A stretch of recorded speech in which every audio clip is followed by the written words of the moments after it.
Let's talk about guineas versus chickens.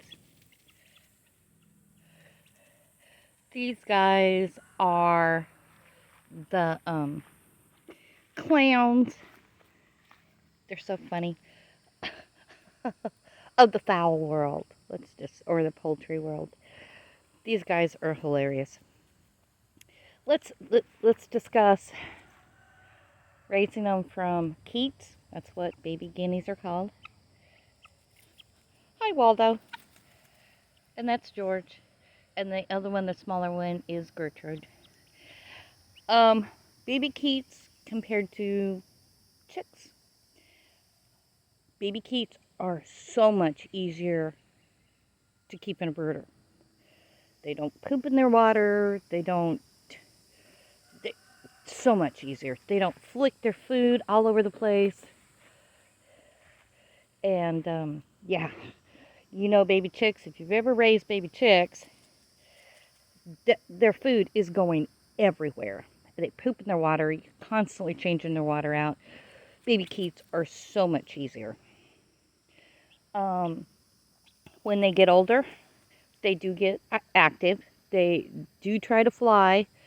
And I personally would keep them separated, but to train them, these guys, the guineas, you need to train them. You feed them you feed them in the morning, okay?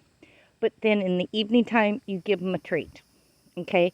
That gets them trained, so when you move them over into a coop, they come in at night. Guineas, you need to keep them enclosed until they're about 6 months old. Hey, Waldo. Guineas, chickens take to enclosures a lot better than guineas do. So there's pros and cons on both. Guineas, we found out the hard way, does not like to be enclosed. We had 2 pair, and we lost one of our females because she got tangled up in bird netting because we have hawks, and broke her neck. That was 2 months ago. The next day, we let them out to free range. Now, we have got them trained, so in the evening time, they come back to our property. That's another thing. Guineas, free range. And when I say free range, I don't mean just on their property. So you need to have we have a half an acre, and they're in our next door neighbor's yards, and the vacant lot next door and across the street. Originally, we found, when we first let them out, they were 2 blocks down. But people around here understand guineas, and they don't have a problem with them. They keep the bugs down. And I live in Florida, of course, hence my name, we haven't seen any snakes in the yard. No ticks. Guineas can eat up to 1,000 ticks a day. And my food bill for these guys, once I started free ranging them, has gone down to 0. They won't eat feed anymore. In the morning time, we tried feeding them, and the feed would just sit there. And it'll take them a couple of weeks to eat a couple days worth of feed.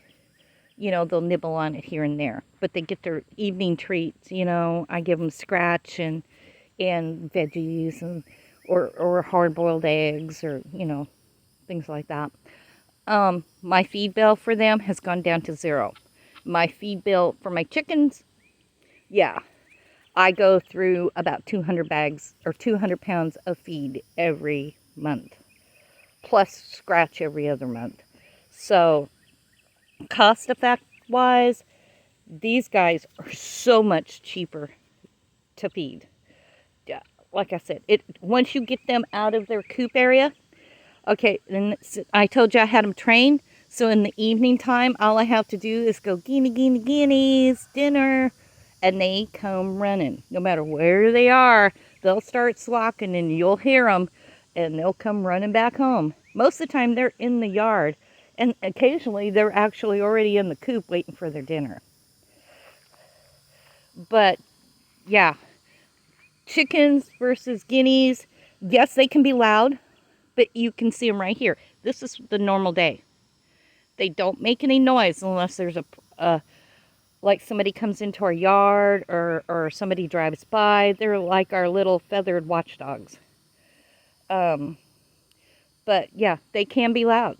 And when they're younger, they are loud, especially in an enclosure until you start free ranging them. But guineas are different than chickens. Guineas have to imprint on their surroundings. Where chickens, they just go in an enclosure, because I can't free range because we have lots of hawks. Okay, the only time I hear them squawk, like I said, they'll squawk if there's a hawk in the air, and they'll run in their enclosure, into their coop. If not, if they're not close to it, they run into under bushes or wherever they can to find shelter. And they all flock together. These are literally flock animals.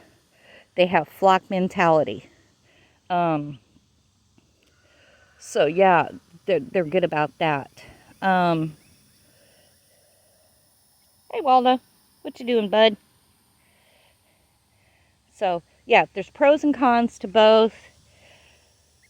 Once you get past the 6 month and then, you know, they've been printed on their surroundings, they're good. Now, females only lay eggs spring and summer. And we've had a hell of a time because they lay the eggs all over the area here. So we have to kind of follow them and get guinea eggs. And I've got 8 keeps in the brooder. We're going to expand our flock. And we just love these little clowns.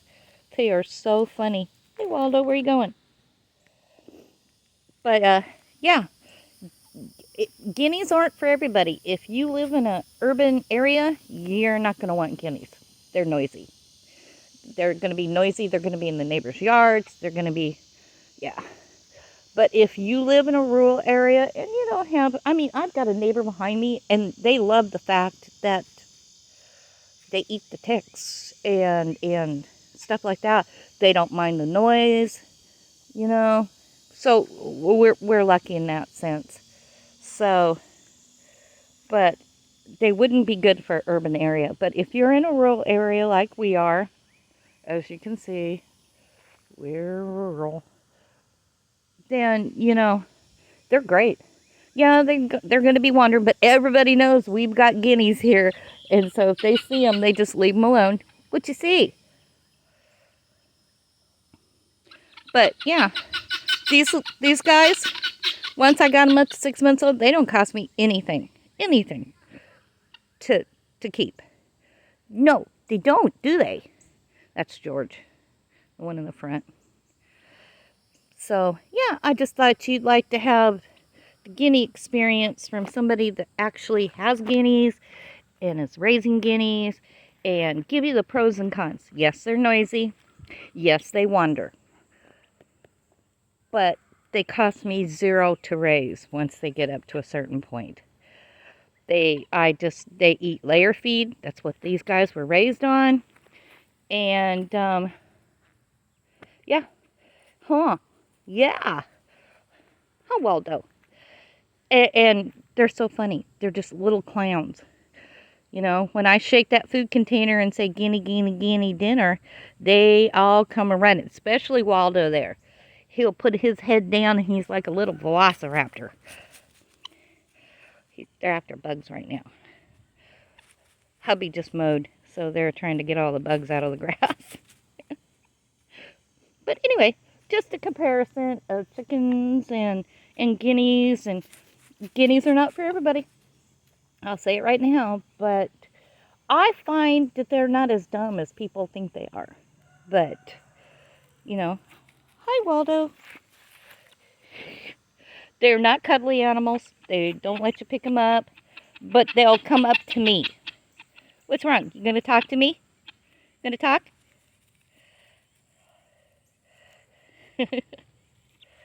and when they're out front of the house and it's dinner time, they'll let me know. About 7 o'clock in the evening time, since it's summer, They will start their noise and telling me they're ready for their dinner. But other than that, I don't usually hear them during the day. Nope. This is what we usually have, is quiet. But anyway, if you found this video helpful, don't forget to give me a like, share, and subscribe, and leave me a comment. I'd love to hear from you. You have a great day.